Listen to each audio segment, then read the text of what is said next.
Welcome back to Star or Shovelware, my name's Luke, and today on the channel we're going to be taking a look at a rather unusual title known as Deeeer Simulator, a game which has you playing as a man resurrected as a deer who's plopped down into a peaceful looking city complete with humans, vehicles and gigantic koala bears. Now there have been many different animal simulator games over the years, but none more inspiring than the insanity that is Goat Simulator, and if you've played and enjoyed that title then you may be wondering how Deeeer Simulator compares to it and whether or not it's worth your cash. Well, in today's review I aim to answer those questions, so hit that like button, subscribe to be notified of future content, and let's get into it.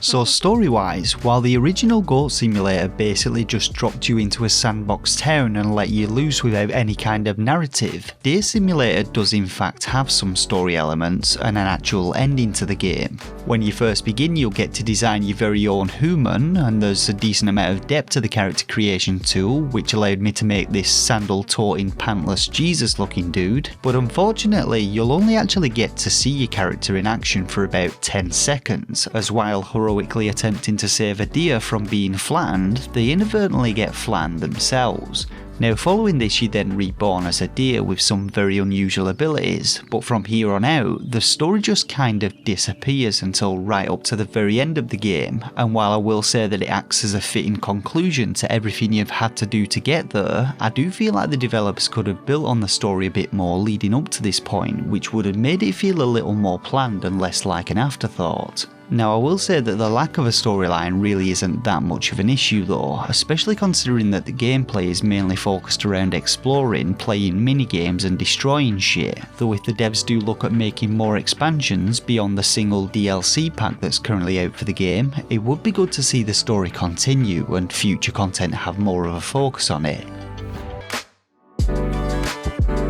So if you've ever played Goat Simulator, then like me you'll no doubt be expecting a similar sandbox type experience from Deeeer Simulator, but in fact the games are quite dissimilar in their overall feel and gameplay objectives. While Goat Simulator has no real end goal and its world is filled with random events and features for you to interact with, Deeeer Simulator is a little more one-dimensional, with your primary objective being to destroy stuff. Now unlike Goat Simulator, where you're able to unlock a variety of different goats, each with their own special abilities, your deer actually has two different forms which you can instantly switch between by holding the ZL button. The first of these is your standard deer form, with its stretchy neck which allows you to swing from pillar to post, and while in deer form you're able to pick up guns and strap seemingly infinite amounts of them onto your deer before firing them off in a wanna to decimate buildings, vehicles and anything else in your way. Your second form is this creepy human-deer hybrid form, which runs like the wind and can interact with various objects as a human would. This includes things like riding horses and piloting powerful animal mechs, as well as recruiting other humans into your posse and performing melee attacks while wielding swords or lightsabers. Now as you get to destroying shit, Deeeer Simulator starts to feel a little like a Grand Theft Auto game when you go on a bit of a rampage, and the objective is to raise your GTA style disaster level in order to piss off the popo, which in this instance is slang for polar bear. Each time you increase your wanted level, a new more powerful kind of police unit shows up, and while the first three units don't pose much of a threat once you've tooled yourself up a bit, the final boss like battles can be pretty challenging, and you only get 3 hearts worth of health, with deaths requiring you to rebuild your wanted level. Now I'm not going to spoil any of the game's secrets beyond the footage I'm showing, but I will say that there are several optional battles for you to engage in which are considerably more difficult, and I liked how creative the developers have been with these opponents. There are also a few different puzzles for you to solve which to be honest I found pretty trivial, and a couple of different mini-games that you can play which offer a nice little diversion and put an interesting spin on their original formulas. Now in all, I will admit that in comparison to Goat Simulator, I did find the game to be a little lacking when it comes to content. It is possible to finish the entire game and obtain all of its optional achievements in around 2 hours, and I think it could have really done with more hidden random events or encounters for players to hunt down, which would have really helped to bulk out the game and add more variety to gameplay. With this in mind, I would say that for some people the game may seem a little overpriced at the moment, especially considering that the GOTY edition of Goat Simulator, which contains all of the expansions, can be picked up for around $10 more, and Deeeer Simulator's single expansion will set you back another few quid. In all though, I have to say that I still really had a fun time playing Deeeer Simulator, and if you've already smashed your way through Goat Simulator, then this offers a similar kind of experience in terms of genre, but it has enough differences to stand on its own 2 feet, or in this case, own 2 hooves.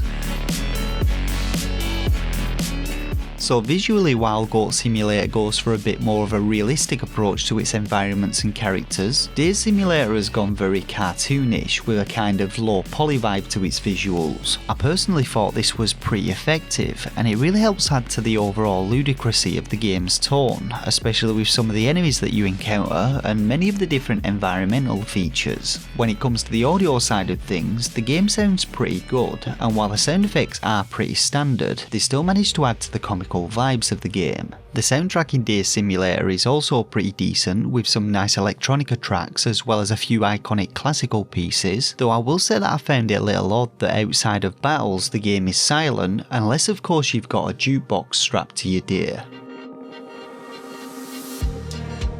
So on the performance side of things, Deeeer Simulator manages to hold up pretty well on the Switch when you're exploring the city and playing different mini games, though as soon as you get into any sort of battle and the bullets start flying, the game's frame rate absolutely shits itself and the action slows down to a crawl. While this does make it much easier to take down the game's tougher enemies, it does take away a lot of the challenge, and it really highlights a lack of optimization with the Switch port. Beyond this, issues wise, there are still a few little bugs and oddities in the game, though none of these are game breaking, and to be quite honest, much like Goat Simulator, these actually add a bit of extra charm and amusement to the game. All in all, Deeeer Simulator offers an enjoyable sandbox destruction game, and while it's a little light on content in comparison to Goat Simulator, it's still well worth a play if you're looking for some mindless fun for a few hours. When it comes to my own personal rating of the game, I'm going to be giving Deeeer Simulator 3 out of 5 stars. In my mind, Deeeer Simulator is a great addition to the animal simulator genre. Its gameplay is clearly influenced by some legendary titles, and the mechanics it takes from these have been slapped together to create something uniquely enjoyable, but also familiar and accessible.